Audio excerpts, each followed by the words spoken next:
Written পরীক্ষাটার প্রস্তুতি আগে থেকে না নিয়ে থাকেন, কখনোই এমসিকিউ পরীক্ষার পরে গিয়ে রিটেনের প্রস্তুতি নিয়ে কখনোই রিটেনে ভালো করা সম্ভব নয়।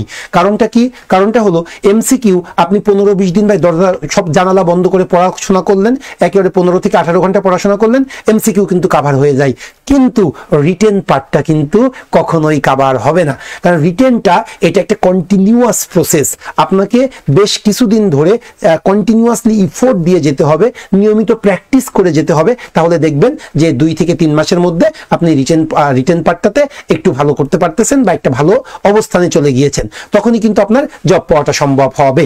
আচ্ছা, একটু সাউন্ড নাই স্যার, এখন কি সাউন্ড নাই? প্লিজ, এই সাউন্ড নাই যে বলতেছে, আমার স্টুডেন্টরা সাউন্ড নাই কেন বলতেছে?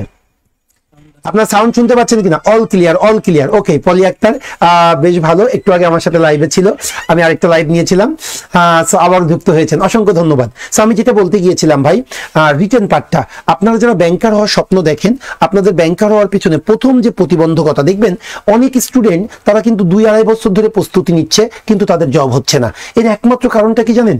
এর না হওয়ার এই যে 2-2.5 বছর জব প্রস্তুতি কখনোই লাগে না, কারণ ব্যাংকের প্রস্তুতি খুব শর্ট একটা প্রস্তুতি, এটা 1 বছরের মধ্যে মানে 6 মাসের মধ্যে পুরো প্রস্তুতি হয়ে যাওয়ার কথা, এবং 1 বছরের মধ্যে আল্লাহ রহমান চাইলে একটা জব ইনশিওর হয়ে যাওয়ার কথা, কারণ ব্যাংকে 1 বছরে অনেক পরীক্ষা হয়ে থাকে। যেটা বলতে গিয়েছিলাম, অনেকের দেখবেন 2-2.5 বছর পড়াশোনা করতেছে, তারপরেও কিন্তু তার ব্যাংকের জবটা হচ্ছে না। এর পিছনের কারণটা কি? এর পিছনে যে কারণটা কাজ করে থাকে, সেই কারণটা হলো সে প্রথম দিকে শুধু প্রিলির পরীক্ষা দেয়। আমি অসংখ্য স্টুডেন্টকে দেখেছি 5টা 7টা 8টা 10টা করে রিটেন দিয়েছে, কিন্তু তার জব হয়নি। ভাই, এর থেকে দুর্ভাগ্য আর কিছু হইতে পারে না। এটা নিজের প্রতি নিজের একটা ঘৃণা জন্মানো উচিত, যে আমি 5টা রিটেন পরীক্ষা দেওয়ার পরে আমার জব হলো না, এটা কিন্তু সত্যি খুব কষ্টের, প্যাথেটিক একটা বিষয়। কারণটা কি? কারণ রিটেন প্রস্তুতিটা যদি আপনার আগে থেকেই থাকে, তাহলে কিন্তু আপনি দেখবেন একটা রিটেন দিব, একটাতে জব হয়ে যাওয়ার কথা। আমার প্রিলি পাস করা কঠিন, কারণটা কি? কারণ প্রিলিতে 90% স্টুডেন্ট বাদ যায়। মনে করেন 1.5 লাখ পরীক্ষা দেয়, বাংলাদেশ ব্যাংকের এডির কথা মনে করেন, আগামী মাসে বা এই মাসের শেষে বা আগামী মাসের শুরুতেই এডির সার্কুলার চলে আসবে। মনে করেন বাংলাদেশ ব্যাংকের এডি এখানে 1.5 লাখ পরীক্ষা দেয়, এর মধ্যে মাত্র 15,000 সর্বোচ্চ রিটেন, তাও দেয় না, এখন 10,000 মানুষকে রিটেন দিতে দেয়। তার মানে কি? 93% স্টুডেন্ট এমসিকিউতে বাদ যায়। সো এমসিকিউটা আপনি কোয়ালিফাই করার পরেও 93% বাদ যায়, মানে আপনি 7% স্টুডেন্টের মধ্যে একজন, তারপরেও ভাই আপনি কি হলেন না? আপনি জব পাইলেন না। এর থেকে কিন্তু কষ্টের কিছু হইতে পারে না। এই জন্যই আমি আপনাদের বলবো, রিটেন পার্টটা ভাই এটা খুব কঠিন না, আপনাদের সামনে কঠিন করে উপস্থাপন করা হয় বা আপনারা কঠিন ভাবেন তাই কঠিন মনে হয়। রিটেনটা যদি আপনি নিয়মিতভাবে পরিশ্রম করে যান, কখনোই রিটেন পার্টে আপনার ফেল করার কথা না। এই জন্য আমি আপনাকে বলবো ভাই, আপনি আজকে আমি ট্রান্সলেশনের আমাদের স্পেশাল একটা রিটেন ব্যাচ আছে, আপনারা সকলেই জানেন, আজকেও ক্লাস হলো আলহামদুলিল্লাহ। আমার স্পেশাল রিটেন ব্যাচে যদি কেউ আমার সাথে থেকে থাকেন এখানে, অবশ্যই কমেন্টস করবেন, কেমন লাগলো ক্লাসটা, কেমন হয় আমাদের একটু জানাবেন। আমরা খুব মজার সাথে খুব সুন্দর করে গুছালো ভাবে আমরা এটা রিটেন কোর্স পরিচালনা করে থাকি। হ্যাঁ, ওকে, কারণ রিটেনটাই মূলত মনে করি আমরা যে রিটেনে আমরা যদি ভালো সার্ভিস দিতে পারি, তাহলেই মনে করতে পারি যে আমরা ভালো সার্ভিস প্রোভাইডার বা আমরা জব এনশিওর করতে পারতেছি স্টুডেন্টদের। হ্যাঁ, তো এই জন্য আমরা টার্নিং পয়েন্ট সর্বদাই রিটেনের প্রতি বেশি গুরুত্ব আরোপ করে থাকি। ওকে, আর কোনো কথা নেই, আমি চলে আসি আজকে আমার ক্লাসের যে পার্টটা, সেটা হলো ক্লাস অন ট্রান্সলেশন এন্ড রিট্রান্সলেশন। এই পার্টটার উপরে আমি একটু ক্লাস নিয়ে থাকবো। ওকে, ক্লাস নিব আজকে।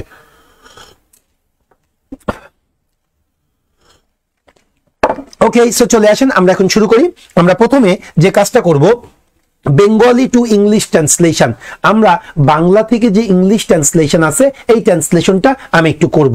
আর এটা কোন পরীক্ষা এসেছে দেখো, কম্বাইন্ড 9 ব্যাংক অ্যান্ড 1 NBFI, তার মানে কি 10 ব্যাংক যেটাকে আমরা বলে থাকি, অফিসার জেনারেল পরীক্ষাটা হয়েছিল 31/3/2023। 31/3/2023 সালে কম্বাইন্ড অফিসারের যে পরীক্ষাটা হয়েছিল 10 ব্যাংকের, মানে 9টা ব্যাংক এবং একটা নন ব্যাংক ফিনান্সিয়াল ইনস্টিটিউশন, সেই 10 ব্যাংকের কোশ্চেনের আমরা যে ট্রান্সলেশন এসেছিল বাংলা থেকে ইংলিশ, ওই পার্টটা আজকে আমি শেষ করব। আপনারা ইনশাল্লাহ একটু কমেন্টস করবেন এবং আপনারা আমার সাথে যুক্ত থাকবেন, কারণ আমি মনে করি রিটেন ক্লাসটা কখনোই একা একা হয় না। এটা আপনারা কমেন্টস করবেন, আমি কোশ্চেন করব, আমাদের মধ্যে যদি একটা কোঅপারেশন থাকে, তাহলে দেখবেন যে ক্লাসটা বেশি আউটপুট আমরা বেশি আউটপুট তৈরি করতে পারবো। ওকে, সো চলে আসি আমরা প্রথমেই এই যে পুরো অংশটাকে আমি একটু অল্প অল্প করে ভেঙে ভেঙে ভেঙে ভেঙে আমি আপনাদের সামনে উপস্থাপন করার চেষ্টা করব। সো আসেন, প্রথমে আমরা দুইটা লাইন নিয়েছি। আমি আবারও বলি, আজকের ক্লাসটা হচ্ছে বেঙ্গলি টু ইংলিশ ট্রান্সলেশনের উপরে, আর আমি যে কোশ্চেনটা সলভ করতেছি সেটা হলো 10 ব্যাংক অফিসার জেনারেল, যেটা 2023 সালে পরীক্ষা হয়েছিল। সো আসেন তাহলে আমরা কোশ্চেন সলভে চলে যাই। আমরা কিভাবে ট্রান্সলেশন সলভ করব সেটা একটু দেখাচ্ছি। আমি যদি আপনাদেরকে বলি ট্রান্সলেশন পার্টটাতে কি করবেন, একটু শুরুর কথাটা বলি, ভালো করে শুনবেন ভাই। আমি যখন বেঙ্গলি টু ইংলিশ ট্রান্সলেশন করব তখন আমরা যে কাজটা করব সেটা হলো, আমার কাজটা হবে প্রথমে ভার্বটাকে আইডেন্টিফাই করা। ভাই সেন্টেন্স অনেক বড়, অনেকে ভয় পেয়ে যান, আমার এই টেকনিকে যান, দেখেন আপনার কাছে ট্রান্সলেশন কত সহজ মনে হয়। আমি প্রথমে যে কাজটা করব, আমি একটা বাক্যের ভার্বটাকে আইডেন্টিফাই করব। ওকে, ভার্বের পরে আমি ওই বাক্যে সাবজেক্টটাকে আইডেন্টিফাই করব। যখন আমি ভার্ব পেয়ে যাব, সাবজেক্ট পেয়ে যাব, এইবার আমি একটু ডিসিশন নেব এই বাক্যটা আমি কোন টেন্সে করব, আর এই বাক্যটা অ্যাক্টিভে আছে নাকি প্যাসিভে আছে। ভাই এই চারটা জিনিস মানলে আপনার ট্রান্সলেশন নিয়ে একদম চিন্তা করার দরকার নেই। আমি আরেকবার রিপিট করি, একটু ভালো করে বোঝেন। আমরা ট্রান্সলেশন করার ক্ষেত্রে প্রথমে আমি ভার্ব খুঁজবো, দ্বিতীয় আমি সাবজেক্ট খুঁজবো, তৃতীয় টেন্স দেখব, চতুর্থ অ্যাক্টিভ আছে না প্যাসিভ আছে আমি সেটা বলবো। ওকে, এই হলো আমাদের কি টেকনিকটা। এখন আসেন তাহলে আমি এখন এই যে সেন্টেন্স আমি সলভ করব, আমি সেন্টেন্সগুলো ট্রান্সলেট করব এই চারটা বেসিক বিষয়ের উপরে বেস করে। আসি তাহলে আমরা ট্রান্সলেশন ক্লাসে চলে যাচ্ছি। একটু বলেন যে আমার লেখাগুলো একটু ছোট হয়ে গিয়েছে, ফন্টটা আর একটু বড় হইলে ভালো হতো। হ্যাঁ, তারপরে ফন্টটা আই হোপ দেখা যাচ্ছে। ওকে, সো তারপরে যদি কোনো সমস্যা হয় অবশ্যই কমেন্টস করে জানাবেন। আসেন তাহলে আমরা চলে আসি প্রথম সেন্টেন্সটা। ঝুঁকি ব্যবস্থাপনা ব্যাংকের জন্য অত্যন্ত প্রয়োজনীয় একটি বিষয়। ভাই আমার প্রথম সেন্টেন্সটা যেটা আছে সেটা হলো ঝুঁকি ব্যবস্থাপনা ব্যাংকের জন্য অত্যন্ত প্রয়োজনীয় একটি বিষয়। তাহলে আমরা কিন্তু একটা সেন্টেন্স পেয়ে গেলাম, ঝুঁকি ব্যবস্থাপনা ব্যাংকের জন্য অত্যন্ত প্রয়োজনীয় একটি বিষয়। তাহলে আমি কি বলেছিলাম, একটা সেন্টেন্স পড়ার পরে আমি ট্রান্সলেট করার জন্য প্রথমে আমাকে ভার্ব আইডেন্টিফাই করতে হবে। এই বাক্যে ভার্বটা কোনটা? ঝুঁকি ব্যবস্থাপনা ব্যাংকের জন্য অত্যন্ত গুরুত্বপূর্ণ একটি বিষয়। অনেকে কিন্তু ভার্বটা খুঁজে পাচ্ছেন না। কারণটা কি? কারণটা ভাই আমি যদি বলি আমার নাম সুমন, এই বাক্যে ভার্ব কোনটা? আমার নাম হয় সুমন। ঠিক একইভাবে এই বাক্যেও ভার্বটা উজ্জ আছে, হয় ভার্বটা উজ্জ আছে। হয় ভার্বটা কোন জায়গায় আছে সবাই একটু দেখো, ঝুঁকি ব্যবস্থাপনা হয়, এই জায়গায় হয় লিখলেই কিন্তু সেন্টেন্সটা ক্লিয়ার হয়ে যাচ্ছে। তাহলে কি হলো, ঝুঁকি ব্যবস্থাপনা হয় ব্যাংকের জন্য অত্যন্ত প্রয়োজনীয় একটি বিষয়। তাহলে এই হয় এটা আমার ভার্ব, আর ঝুঁকি ব্যবস্থাপনা এটা আমার সাবজেক্ট। ব্যাস, আমার আর কিচ্ছু দরকার নেই, সাবজেক্ট পেয়ে গিয়েছি, ভার্ব পেয়ে গিয়েছি। এবার কি করব, আমি চেঞ্জ করব। আমাদের 13 ব্যাচে বলা হয়েছিল লিখিত ও কমপ্লিট করা হবে। ওকে, হ্যাঁ লিখিত হচ্ছে তো, অবশ্যই করা হবে। আচ্ছা, চমৎকার ক্লাস সুমন স্যার। আচ্ছা, আফসানা আক্তারাকে অসংখ্য ধন্যবাদ। হ্যাঁ, আসেন তাহলে আমরা চলে আসি। দেখেন তাহলে ঝুঁকি ব্যবস্থাপনা হয় ব্যাংকের জন্য অত্যন্ত গুরুত্বপূর্ণ একটি বিষয়। তাহলে ঝুঁকি ব্যবস্থাপনা এটা হলো সাবজেক্ট, আর হয় এটা হলো আমার ভার্ব। তাহলে এখন চলে আসি, আমরা এখন ট্রান্সলেট করব। প্রথমে আমি সাবজেক্ট লিখব, ঝুঁকি ব্যবস্থাপনা, ইংলিশটা কি হইতে পারে? Risk management. আরেকটা কথা, আপনারা না অনেকেই একটা ওয়ার্ড খুঁজে পাচ্ছেন না, আপনারা দাঁড়াই থাকেন। আপনারা কোন একটা ওয়ার্ড না জানলে তো দাঁড়াই থাকার কিছু নেই, ওই রিলেটেড একটা ওয়ার্ড বসাই দেবেন। আজকে পুরো ক্লাসটা করলে আপনি অনেক কিছু নতুন জানতে পারবেন। আসেন তাহলে প্রথমটা আসি, ঝুঁকি ব্যবস্থাপনা। আমরা ঝুঁকি ব্যবস্থাপনা রিস্ক ম্যানেজমেন্ট এটা বলতে পারি আমরা। হ্যাঁ, তাহলে আমরা লিখলাম রিস্ক ম্যানেজমেন্ট। হ্যাঁ, ঝুঁকি ব্যবস্থাপনা রিস্ক ম্যানেজমেন্ট। এরপরে হয়, হয় মানে কি? ইজ, রিস্ক ম্যানেজমেন্ট ইজ, ঝুঁকি ব্যবস্থাপনা হয়। এবার বাকি অংশ লিখব, ব্যাংকের জন্য অত্যন্ত প্রয়োজনীয় বিষয়। তাহলে ঝুঁকি ব্যবস্থাপনা হয় অত্যন্ত প্রয়োজনীয় বিষয়, কার জন্য? ব্যাংকের জন্য। তাহলে ঝুঁকি ব্যবস্থাপনা হয় অত্যন্ত প্রয়োজনীয় বিষয়। কি বলবো? ইজ আ ভেরি প্রয়োজনীয়, important, is a very important বিষয়, ইস্যু দিলাম, ম্যাটার দিতে পারি, ইস্যু দিতে পারি, টপিক দিতে পারি, ফিনোম। আচ্ছা, risk management is a very important issue, কার জন্য? ব্যাংকের জন্য। কি বলবো? For banks. হয়ে গেল আমার প্রথম সেন্টেন্স। তাহলে আমি কি পাইলাম? Risk management is a very important issue for risk, for কি? For banks. ঝুঁকি ব্যবস্থাপনা ব্যাংকের জন্য অত্যন্ত প্রয়োজনীয় একটি বিষয়। তাহলে হয়ে গেল আমাদের প্রথম সেন্টেন্সটা। এইবার আসেন আমরা পরের সেন্টেন্সটা করব। তাহলে দেখবেন আপনাদের ট্রান্সলেশন একদম ভয় পাওয়ার কিছু নেই, এবং ট্রান্সলেশনে 20-40 মার্ক, সাক্কা মার্ক, এখানে একদম ম্যাথের মতো মার্ক আসে। একটু দেখেন, ইনশাল্লাহ আমরা ভালো করতে পারবো। আচ্ছা, একটু কমেন্টস করবেন, আপনারা নিজেরাও কিন্তু কমেন্টস করবেন।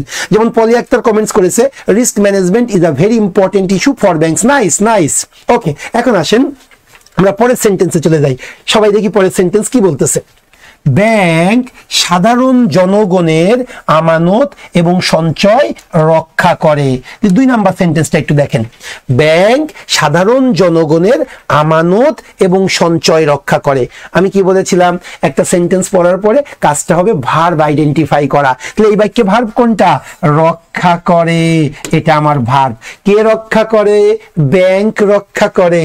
তাহলে এই যে ব্যাংক, এটা কি? এটা আমার সাবজেক্ট। আর রক্ষা করে প্রেজেন্ট ইনডিফিনিট। তাহলে ব্যাংক সাধারণত কি বললাম? ব্যাংক সাধারণ জনগণের আমানত এবং সঞ্চয় রক্ষা করে। ওটা হলো সাবজেক্ট, এটা হলো ভার্ব। আর কিচ্ছু জানার দরকার নেই, আমি পেয়ে গিয়েছি। চলেন তাহলে প্রথমে ব্যাংক, ব্যাংক আমি ব্যাংক লিখলাম, ব্যাংকসও লিখতে পারি, ব্যাংকও লিখতে পারি, সিঙ্গুলার প্লুরাল দুইটাই চিন্তা করি। ওকে, আচ্ছা এবার আসেন রক্ষা করা। রক্ষা করা ইংলিশ কি? প্রোটেক্ট। প্রোটেক্ট মানে রক্ষা করা। তাহলে ব্যাংকস প্রোটেক্ট, ব্যাংকস প্রোটেক্ট করে। ভাই কি প্রোটেক্ট করে? সাধারণ জনগণের আমানত ও সঞ্চয়। তোমাদের একদম সহজ একটা টেকনিক শিখাই দিই, দেখো খুব মজা পাবা তোমরা। টেকনিকটা কি? যেমন আমরা বলি ভাই করিমের বাড়ি, একটা টেকনিক দেখাচ্ছি তোমাদের। করিমের বাড়ি আমরা এটা কি লিখি? আমরা সাধারণত লিখি করিম দিয়ে একটা অ্যাপোস্ট্রফি এস দিই, তারপরে লিখি করিমস হাউস। কারণ কি? এই র থাকাতে অ্যাপোস্ট্রফি এস দিই। কিন্তু এখন থেকে মনে রাখবা, র থাকলে তুমি অ্যাপোস্ট্রফি এস দিবে না। র থাকলে তুমি যে স্ট্রাকচারটা ফলো করবে, এই র, করিমের, রহিমের, এই র থাকলে আমরা যে স্ট্রাকচারটা ফলো করব, সেই স্ট্রাকচারটা কি? প্রথমে আমরা দা লিখব, র থাকলে আমরা THE লিখব, এরপরে একটা নাউন লিখব, এরপরে অপ লিখব, এরপরে আবার একটা নাউন লিখব। এই স্ট্রাকচারটা আমরা ফলো করব। তাহলে কি দাঁড়ায়? করিমের বাড়ি আমরা যেমন লিখি করিমস হাউস, এটা না লিখে আমরা কি লিখতে পারি? করিমস হাউস। এর পরিবর্তে এই র থাকলে প্রথমে আমি দা লিখলাম, এরপরে র এর পরে যে নাউনটা, র এর পরে যে ওয়ার্ডটা, এই ওয়ার্ডটা হবে করিমের বাড়ি। প্রথমে হবে দা হাউস, এরপরে অফ হবে, এই যে অফ, এরপরে রজার সাথে, কার সাথে? করিমের সাথে। এই যে দেখো দা হাউস অফ করিম, এটাকে আমরা লিখতে পারি করিমস হাউস, এটাকে আমরা কি লিখতে পারি? দা হাউস অফ করিম। এই যে স্ট্রাকচারটা, এটা অনেক জায়গায় কাজে লাগবে। তাহলে আমরা কি পাইলাম? করিমের বাড়ি। র থাকলে আমরা সাধারণত অ্যাপোস্ট্রফি এস দিই, কিন্তু অ্যাপোস্ট্রফি এস ছাড়াও আমরা অন্য প্যাটার্নে করতে পারি। সেটা কি? র থাকলে প্রথমে দা দিব, তারপরে র এর পরের ওয়ার্ডটা লিখবো, তারপরে অপ লিখবো, তারপরে রজার সাথে আছে। এখন কথা হলো আমি কেন এই জিনিসটা শিখালাম? দেখো এখন আমি সেটা বাক্যে প্রয়োগ করি, আরো মজা পাবে। সেটা কি ছিল? প্রথমে পাইলাম ব্যাংক রক্ষা করে, ব্যাংকস প্রোটেক্ট, রক্ষা করে। কি রক্ষা করে? জনগণের আমানত। খেয়াল করছো কিনা? এখানেও র কথাটি আছে, জনগণের আমানত এবং সঞ্চয়। তাহলে এই র থাকলে প্রথমে আমরা দা দিব, তাহলে ব্যাংক প্রোটেক্টস, দা লিখলাম। এরপরে কি হবে? র এর পরে কি আছে? আমানত এবং সঞ্চয়। আমানত ইংলিশ ডিপোজিট, সঞ্চয় ইংলিশ সেভিংস। তাহলে সেইটা আমরা এখন লিখবো। তাহলে কি হবে? ওকে, একটু যদি মুছে নিয়ে আমি এটা জায়গার জন্য, সবাই একটু দেখো স্ট্রাকচারটা তোমরা মাথায় রাখবে। আমি একটু মুছে ফেললাম। ব্যাংকস প্রোটেক্টস, এই যে র থাকাতে প্রথমে দা দিব, এবার র এর পরের ওয়ার্ড আমানত ও সঞ্চয়। আমানত ইংলিশ কি? Deposits, deposits. আর সঞ্চয় ইংলিশ কি? Savings, SAVINGS। তাহলে banks protect the deposits and savings. দা এর পরে, দা এর পরে কি লিখলাম? র এর পরের ওয়ার্ড। এবার কি লিখতে হবে? অফ। এবার রজার সাথে আছে, র কার সাথে আছে? সাধারণ জনগণ। Protects, banks protects the deposit and savings of সাধারণ জনগণ, of the common people, of general people, of common people অথবা জেনারেল পিপল অথবা মাস পিপল। শেষ। 2 নাম্বার সেন্টেন্স। এই যে লিখলাম না আমরা, দা, নাউন, অফ, নাউন অসংখ্য জায়গায় ব্যবহার করতে পারবো। ব্যবহারটা এখনই তোমাকে একটু আমি দেখিয়ে দিলাম। আমি আবার তোমাদেরকে একটু বলবো, তোমরা নিজেরা যদি একটু করো তাহলে কিন্তু অবশ্যই কমেন্টস করবে, তাহলে আমি বুঝতে পারবো যে তোমাদের কেমন হচ্ছে। আমার রিকোয়েস্ট, হ্যাঁ, কমেন্টস করলে ভালো লাগবে। আচ্ছা, banks protect the deposit and savings of people, very good. Banks protect the deposit and savings of general people, Ariful Islam, Poly Akter, S A Sarkar, অসংখ্য ধন্যবাদ, অসংখ্য ধন্যবাদ। হ্যাঁ, deposits and savings of general people হয়ে গেল আমাদের। এইবার চলে আসো পরের সেন্টেন্স, চলে যাই, আমরা অনেক কিছু শিখতে পারবো ইনশাল্লাহ। এবার আসো কি বলতেছে। ব্যাংক, 3 নাম্বার সেন্টেন্স, ব্যাংক একটি সুনির্দিষ্ট নীতি কাঠামোর আওতায় ঝুঁকি ব্যবস্থা করে।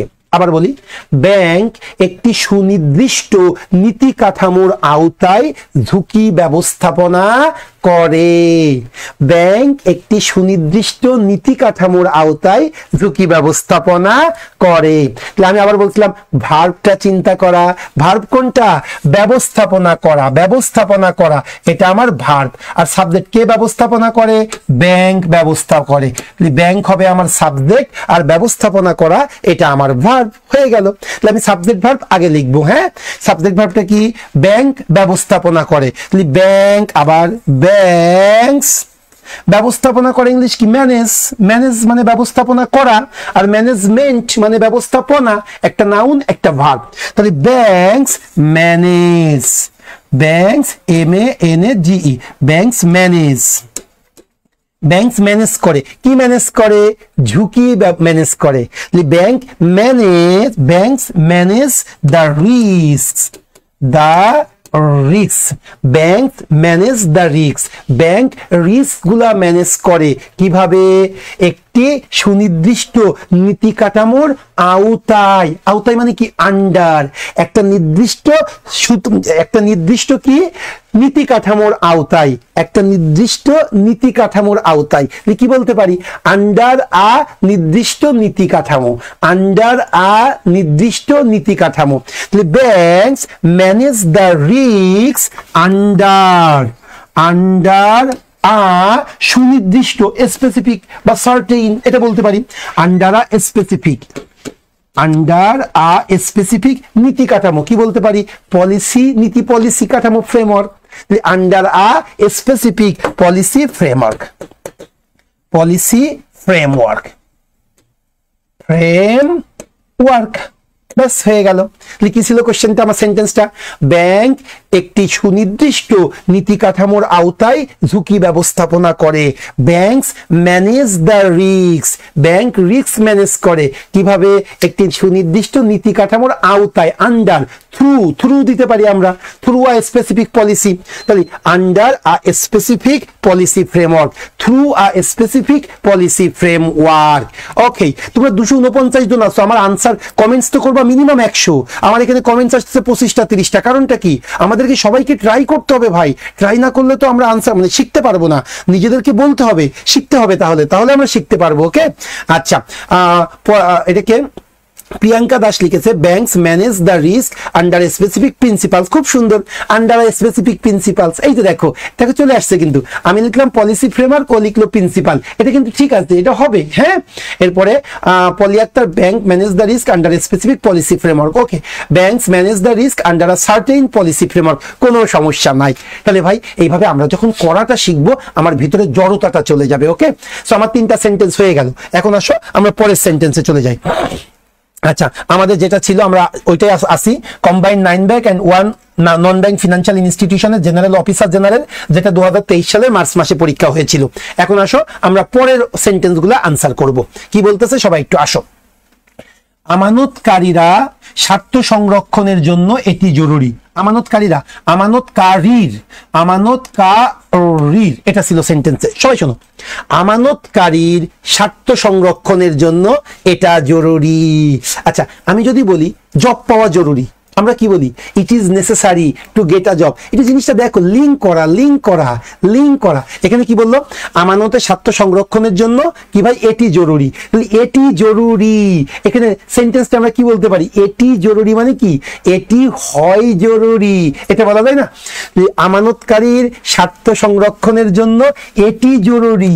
এটি জরুরি মানে কি ভাই? এটি হয় জরুরি। তাহলে এটি হয় জরুরি, এটা তো সকলের জানা।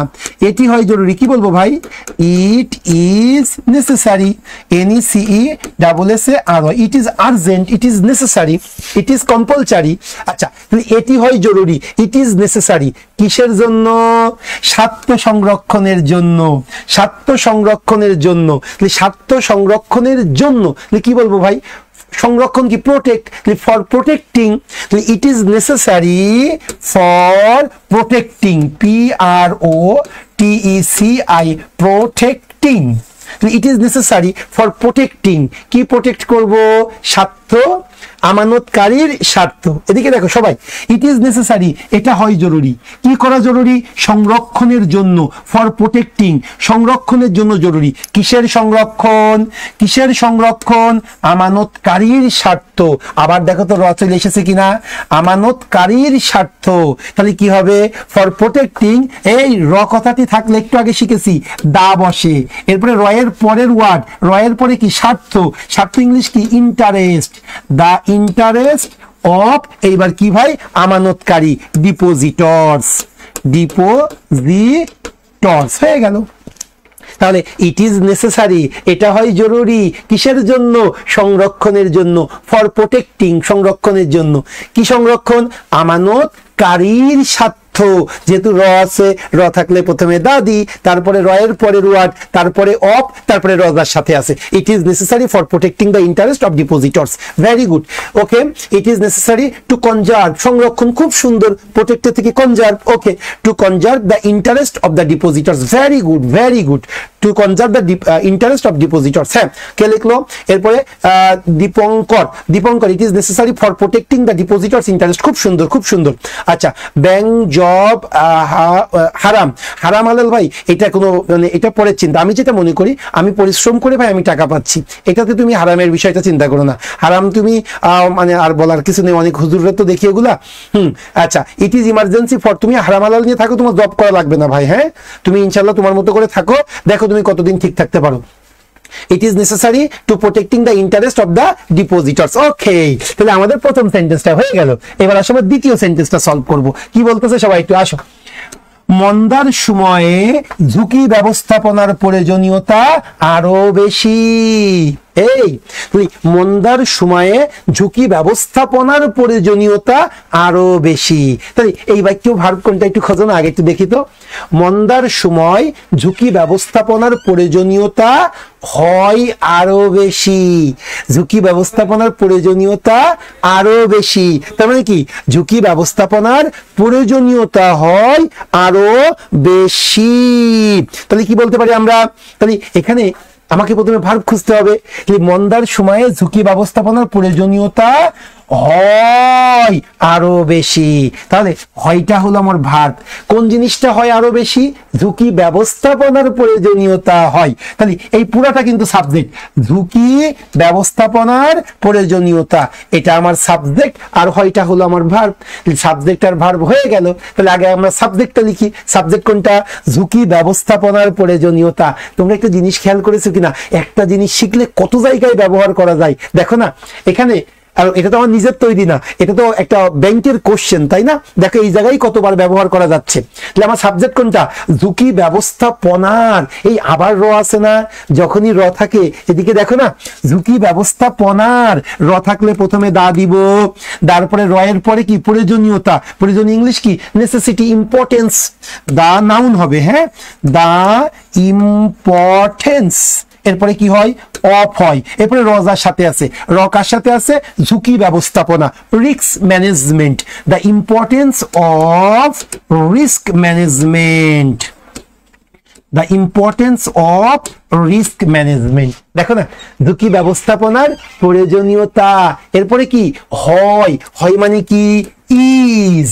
ঝুঁকি ব্যবস্থাপনার প্রয়োজনীয়তা হয় কি ভাই, আরো বেশি। কি হবে, even more. The importance of risk management is আরো বেশি। তাহলে কি বলতে পারি, is more, is even. Even ওয়ার্ডটা আমি দিয়ে দিলাম জাস্ট দুচ্ছয়ের জন্য। The importance of risk management is even মোর, আরো, এই জন্য ইজ ইভেন মোর। কি হলো, মন্দার সময়ে ঝুঁকি ব্যবস্থাপনার প্রয়োজনীয়তা আরো বেশি। আমরা এখানে কি পাইলাম, the importance of risk management, ঝুঁকি ব্যবস্থাপনার প্রয়োজনীয়তা হয় আরো বেশি কোন সময়, মন্দার সময়। সময়ে বোঝাইতে কি হয়, ডিউরিং ইউজ করতে পারি, কি হবে, ডিউরিং রেসিশন, মন্দা ইংলিশ রেসিশন, RECESSION। সেন্টেন্সটা হয়ে গেল। দেখো, the importance of risk management, the necessity of risk management is even more during recession. Okay, একটু দেখতে চাই কে কে লিখেছো। শাকওয়াত হোসেন চলে গেল। প্লাবন রয়, it is necessary for protecting, এটা আগের কোশ্চেন ছিল। during recession, ওকে, খুবই সুন্দর। risk management is more importance, is even more importance, okay, is more importance, ঠিক আছে। during ডাউনটার্ন ঠিক আছে, কিন্তু রেসিশনটা বেশি সুন্দর। হ্যাঁ, ওকে, ক্রিটিক্যাল। ওকে, সো দেখেন না, এটা কিন্তু আমাদের মতো হয়ে গেছে। কি হয়েছে, দ্য ইম্পর্টেন্স অফ রিস্ক ম্যানেজমেন্টের প্রয়োজনীয়তাটা আরো বেশি কোন সময়, মন্দার সময়। এখন এই মন্দার সময় মনে রাখবেন, টাইম, প্লেস, ম্যানার। টাইম, সময়, প্লেস, জায়গা, ম্যানার, কিভাবে আপনি করতেছেন, এই তিনটা জিনিস আমরা সেন্টেন্সের শুরুতেও বসাইতে পারি, সেন্টেন্সের শেষেও বসাইতে পারি। ইনশাআল্লাহ যদি কোনোদিন ফ্রি হ্যান্ড ক্লাসে, মানে ফ্রি হ্যান্ড রাইটিং এর ক্লাস নেওয়া হয়, আমি দেখাবো এই তিনটা ইউজ করে সেন্টেন্সটাকে কত সুন্দর করা যায়, কত স্মার্ট ভাবে প্রেজেন্ট করা যায়। এখন তাহলে কি জানলাম আমরা, টাইম, প্লেস আর একটা ম্যানার সেন্টেন্সের শুরুতেও বসাইতে পারি, শেষেও বসাইতে পারি। কেউ যদি ডিউরিং রেসিশন সেন্টেন্সের শুরুতে বসাই, এরপর একটা কমা দিলে, during recession the importance of risk management is even more, কোনো সমস্যা নাই। ওকে, হয়ে গেল তাহলে আমাদের পরের সেন্টেন্সটা। এরপরে চলে আসে আমরা পরের সেন্টেন্সে চলে যাব। এ ব্যাপারে ব্যাংক ব্যবস্থাপনার দায়িত্ব সর্বাধিক। তাহলে এ ব্যাপারে ব্যাংক ব্যবস্থাপনার দায়িত্ব সর্বাধিক, তাহলে এই বাক্যের ভার্ব কোনটা, ব্যাংক ব্যবস্থাপনার দায়িত্ব হলো, ব্যাংক ব্যবস্থাপনার দায়িত্ব হলো বা দায়িত্ব হয় সর্বাধিক। তাহলে এ ব্যাপারে, ওই যে দেখো, এটা কিন্তু এক্সটেনশন, আলাদা অংশ, আমরা আলাদাভাবে লিখি। এ ব্যাপারে মানে কি, ইন দিস রিগার্ড, এ ব্যাপারে, ইন দিস রিগার্ড, এই ক্ষেত্রে, ইন দিস ফিনোমিনন হইতে পারে, ইন দিস সেক্টর হইতে পারে, এ ব্যাপারে। এবার আসো, ব্যাংক ব্যবস্থাপনার দায়িত্ব হলো সর্বাধিক। প্রথমে সাবজেক্ট কোনটা, ব্যাংক ব্যবস্থাপনার দায়িত্ব, আবার র আছে, র থাকলে কি হবে, প্রথমে দা দিব, এরপর র এর পরে কি আছে, দায়িত্ব, the responsibility, the responsibility. In this regard আলাদা। এবার আমি প্রথমে সাবজেক্ট লিখলাম, ব্যাংক ব্যবস্থাপনার দায়িত্ব, কি হবে, দ্য রেসপন্সিবিলিটি অফ ব্যাংক ব্যবস্থাপনা, bank management, of bank management হয়ে গেল আমার সাবজেক্ট। এটা ইন দিস রিগার্ড আলাদা অংশ।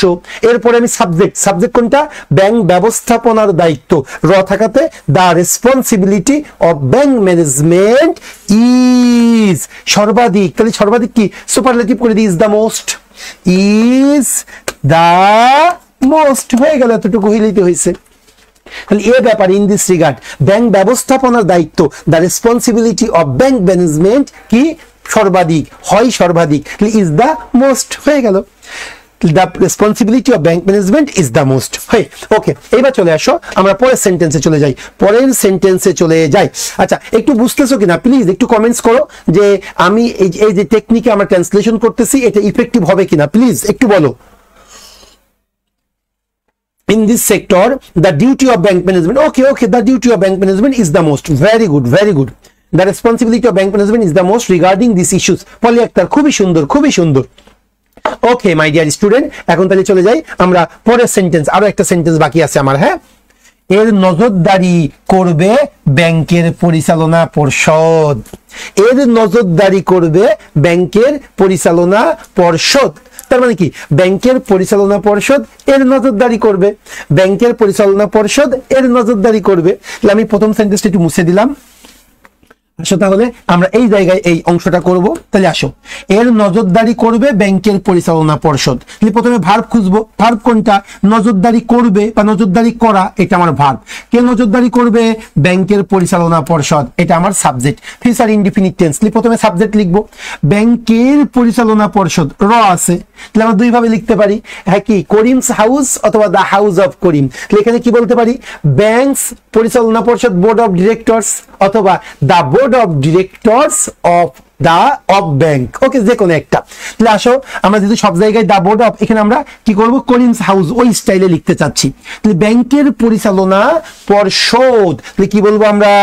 ব্যাংকস অ্যাপোস্ট্রফি এস দিলাম, ব্যাংকস পরিচালনা পর্ষদ, board of directors, banks board of directors, banks board of directors নজরদারি করবে। Will future indefinite, will monitor. Monitor মানে নজরদারি করা। উইল মনিটর এর ইট, উইল মনিটর ইট, ইয়া নজরদারি করবে। শেষ। তাহলে banks board of director will monitor it, ব্যাংকের পরিচালনা পরিষদ এর নজরদারি করবে। শেষ, আর কিচ্ছু না। ওকে, সো এইভাবে আমরা ট্রান্সলেশন গুলো শিখবো। মনে রাখবেন, ট্রান্সলেশনটা এই যে প্রথমে ভার্বটা খুঁজবে, এরপরে সাবজেক্টটা খুঁজবো, অন্যান্য অংশটা অটোমেটিক্যালি চলে আসে। এইটার পরে কোনটা বসবে এটা দেখবা সেন্টেন্সই ডিমান্ড করবে, এতে তোমার অরিড হওয়ার কোনো কথা নেই। ওকে স্যার, আপনার লিখিত ক্লাসটা খুবই ভালো বুঝি, আপনি নিলে ওকে আলহামদুলিল্লাহ। Banks board of directors will monitor it, very good. আচ্ছা, কেউ যদি এটাকে প্যাসিভ করে, তোমরা দেখো না ইংলিশটা না খুব মজার একটা জিনিস। আচ্ছা, এটাকে আমরা জানি সেন্টেন্সটা অ্যাক্টিভে আছে, যেহেতু ভাববাচক লিখতে হয় আমাকে কিন্তু আক্ষরিক লিখতে হয় না, আক্ষরিক ট্রান্সলেট করতে হয় না, আমাকে ভাব অনুবাদ করতে হয়। তাহলে কোন একজন ব্যক্তি এই সেন্টেন্সটাকে যদি প্যাসিভ আকারে করে তাও কিন্তু হবে। প্যাসিভ আকারে কি? যেমন দেখো, ইটটাকে সাবজেক্ট নিয়ে আসলাম আমরা, it will be future indefinite, passive হবে it will be monitored, it will be monitored by, এবার by banks board of directors, অথবা by the board of directors, board of directors of banks, কোনো সমস্যা নেই। Board of directors of banks, অথবা কি by, যেহেতু of তোমাদের দুইটা হয়তো খারাপ লাগতে পারে, okay fine, by banks board of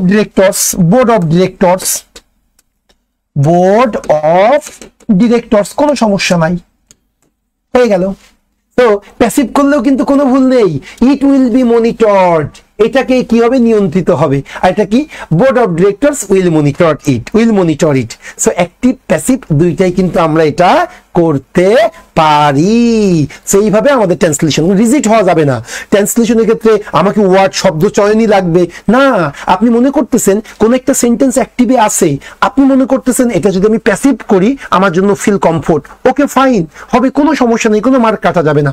সেন্টেন্সটা প্যাসিভে আছে, আপনি মনে করতেছেন আমি যদি এটাকে আমরা একটা সাবজেক্ট নিয়ে অ্যাক্টিভ করি আমার জন্য ট্রান্সলেশন করা সহজ হবে, কোনো সমস্যা নাই, আপনি এটা নিতে পারবেন। ওকে, আচ্ছা একটু দেখি কি লিখলো এটা, রুবিন দাস, 13 ব্যাচের ইংরেজির ক্লাসগুলো আপনাকে চাই। ওকে, আমরা সবাই নিই। ওকে, আচ্ছা মাই ডিয়ার স্টুডেন্ট, তাহলে আমরা এখন চলে যাব পরের অংশে।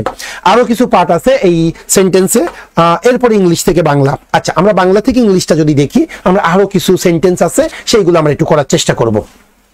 সো আমি আবারও বলি, ওই যে কম্বাইন্ড 9 ব্যাংকে যে আমাদের বাংলা থেকে ইংলিশ ট্রান্সলেশন যে প্যাসেজটা এসেছিল ওইটা আমরা এখন সলভ করতেছি। ক্লিয়ার?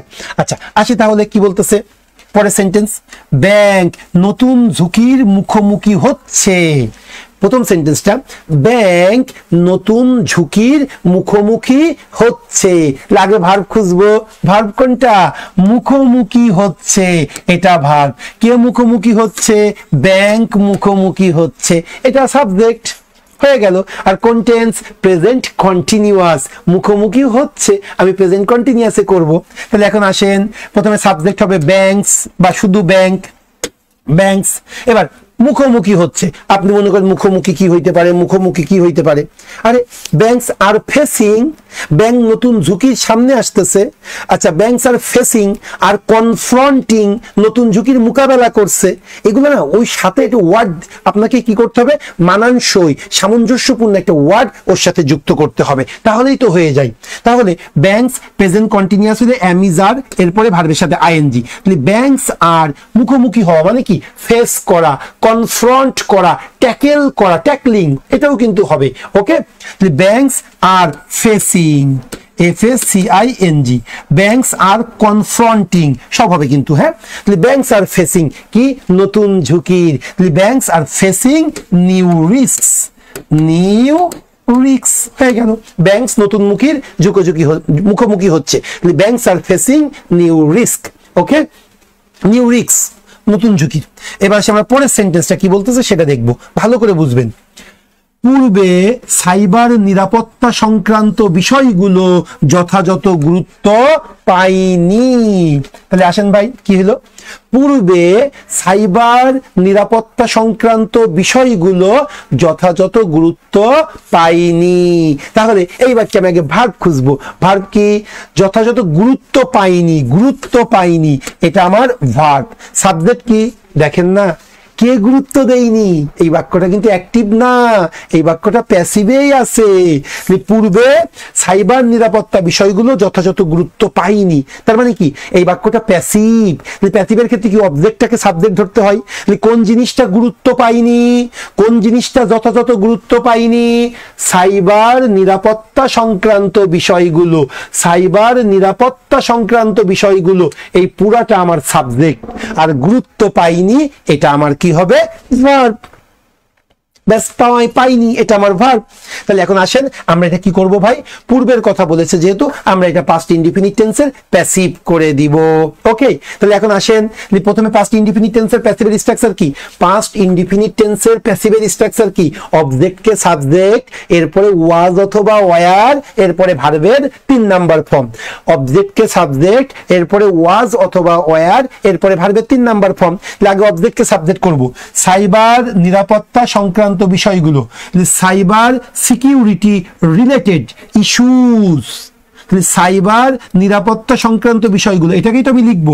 প্রথমে cyber, CYBER, cyber security, SECURITY, cyber security related, সংক্রান্ত, রিলেটেড ইস্যুস, সাইবার রিলেটেড সংক্রান্ত বিষয়গুলো, cyber security related issues.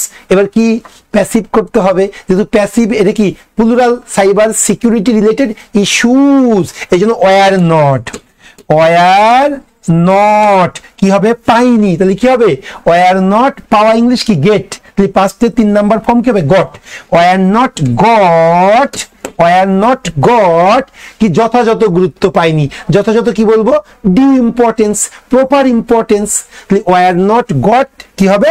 Proper importance, বা ওয়ার নট গিভেন, গিভেন দিলেও কিন্তু হয়। হ্যাঁ, গট অথবা গিভেন।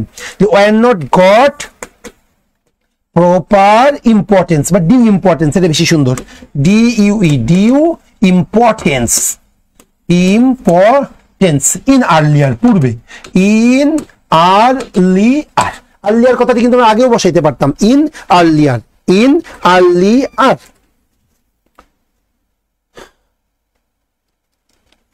ক্লিয়ার হয়েছে তো?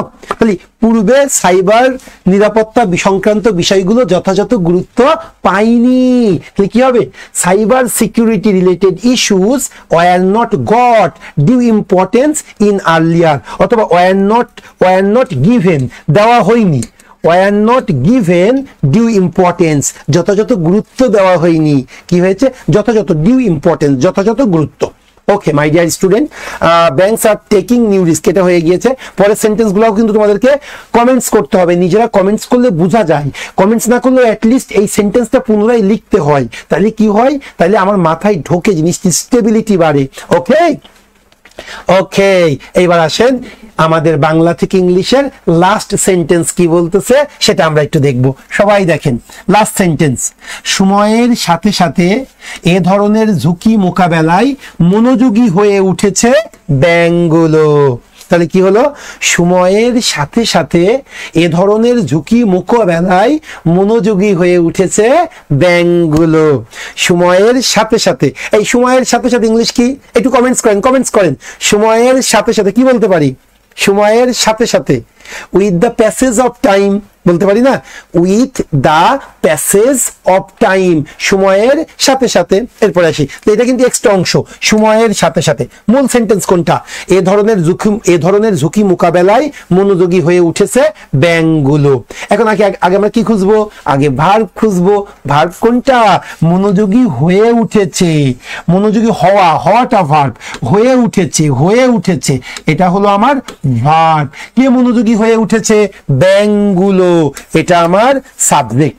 তাহলে ব্যাংকগুলো মনোযোগী হয়ে উঠেছে, তাহলে ব্যাংকগুলো এটা সাবজেক্ট, আর হয়ে উঠেছে মনোযোগী এটা আমার ভার্ব। তাহলে আসলে আমরা প্রথমে কি করব?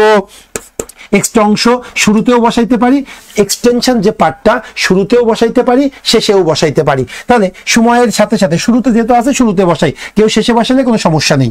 তাহলে শুরুতে আমি বসাই দিলাম with the passage of time, with the passage of time. সময়ের সাথে সাথে শুরুতে বসাইলে এটা কমা দিতে হয়, এটা কিন্তু এক্সটেনশন। এইবার মূল সেন্টেন্স কোনটা? এ ধরনের ঝুঁকি মোকাবেলায় মনোযোগী হয়ে উঠেছে ব্যাংকগুলো। তাহলে প্রেজেন্ট পারফেক্ট করতে পারি, হয়ে উঠেছে, এটা প্রেজেন্ট পারফেক্ট। হ্যাঁ, ওকে। কেউ যদি প্রেজেন্ট কন্টিনিউয়াস করে কোনো সমস্যা নেই। সময়ের সাথে সাথে এ ধরনের ঝুঁকি মোকাবেলায় ব্যাংকগুলো মনোযোগী হয়ে উঠতেছে, এটাও কিন্তু হবে, কন্টিনিউয়াসও হবে, পারফেক্টও হবে। ওকে, এটা তোমার উপর ডিপেন্ড করতেছে। আচ্ছা, তাহলে with the passage of time, আমি যদি প্রেজেন্ট পারফেক্ট করি, প্রথমে সাবজেক্ট লাগবে ব্যাংকগুলো, তাহলে কি বলবো? Banks, banks. এরপরে কি হবে? হ্যাভ অথবা হ্যাজ, ব্যাংকস এর পরে হ্যাভ দিলাম। এরপরে ভার্বের 3 নাম্বার ফর্ম উঠা, মানে ব্যাংকগুলো মনোযোগী হয়েছে, মনোযোগী হয়েছে। হওয়া ইংলিশ কি? Become, became, become. Banks have become, banks have become কি? মনোযোগী। Have become more careful, more focused, more careful. তাহলে কি হলো? With the passage of time banks have become, banks হয়েছে অনেক বেশি মনোযোগী। কি হবে? More careful. কিসের? এ ধরনের ঝুঁকি মোকাবেলায়। এই ধরনের ঝুঁকি মোকাবেলায় মানে কি? এ ধরনের ঝুঁকি মোকাবেলা করতে। Bank have become more careful to, এ ধরনের ঝুঁকি মোকাবেলা করা। মোকাবেলা কি বলতে পারি? কন্ট্রোল, কনফ্রন্ট, টু প্রোটেক্ট, যে কোনো একটা। টু কন্ট্রোল, টু প্রিভেন্ট বলতে পারি। টু প্রিভেন্ট এ ধরনের ঝুঁকি কি বলবো? To prevent this types of risk অথবা দিস রিস্ক। ওকে, এটা বললেও হবে কিন্তু। হ্যাঁ, to prevent this types of risk, ব্যাস, আর কিচ্ছু না।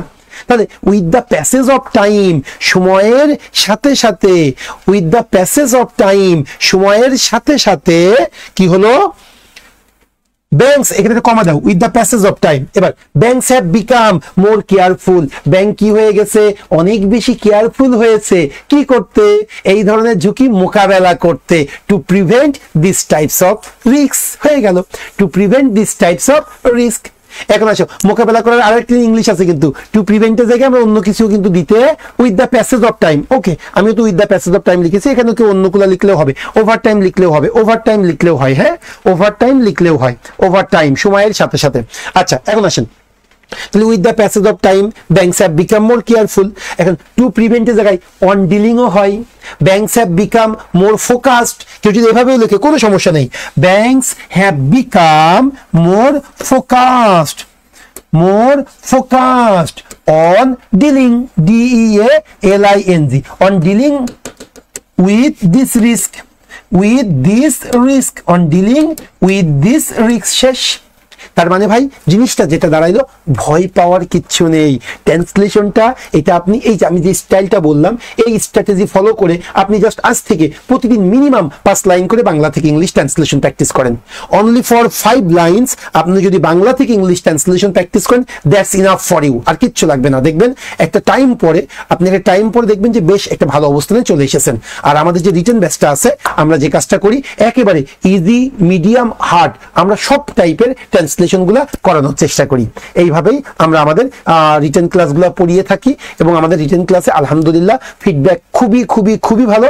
আমরা সর্বাত্মক চেষ্টা করি রিটেন ব্যাচটাতে একটা ভালো সার্ভিস দেওয়ার জন্য।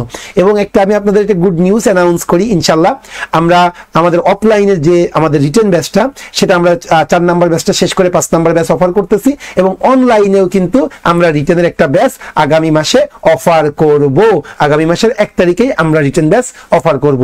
সো ইনশাল্লাহ ভাই রিটেন ব্যাচটাতে আপনারা বেশ এনজয় করতে পারবেন এবং মনে রাখবেন আপনি ট্রুলি খুব দ্রুততম সময়ে ব্যাংকার হইতে চান, আপনাকে রিটেন ভালো করা ব্যতীত ব্যাংকার হওয়া, রিটেন ভালো ব্যতীত আপনি চাকরি পাবেন না, কারণ মেরিট লিস্ট রিটেনের উপরে বেস করেই হয়। ভাইবাটা খুবই নেগলিজিবল, প্রিলির মার্ক যোগ হয় না। সো মেরিট লিস্টটা রিটেনের মার্কের উপরে বেস করে হয়। আর রিটেনটা যদি একটু স্ট্র্যাটেজিক ওয়েতে আপনারা পড়াশোনা করতে পারেন, একটা নির্দিষ্ট একটা ফেজে দাঁড়ায় একটা নির্দিষ্টভাবে প্রতিনিয়ত যদি একইভাবে আপনি ইফোর্ট দেন এবং কিছু কিছু স্ট্র্যাটেজি ফলো করতে হয়, যেমন কম্প্রিহেনশন। আমি যদি একটা ক্লাস নিই, ওই ক্লাসে আমি যেগুলো শিখাবো এইভাবে আপনি যদি আরো 3টা 4টা 10টা কম্প্রিহেনশন প্র্যাকটিস করেন তাহলে কিন্তু আপনি ভালো পজিশনে যাইতে পারবেন।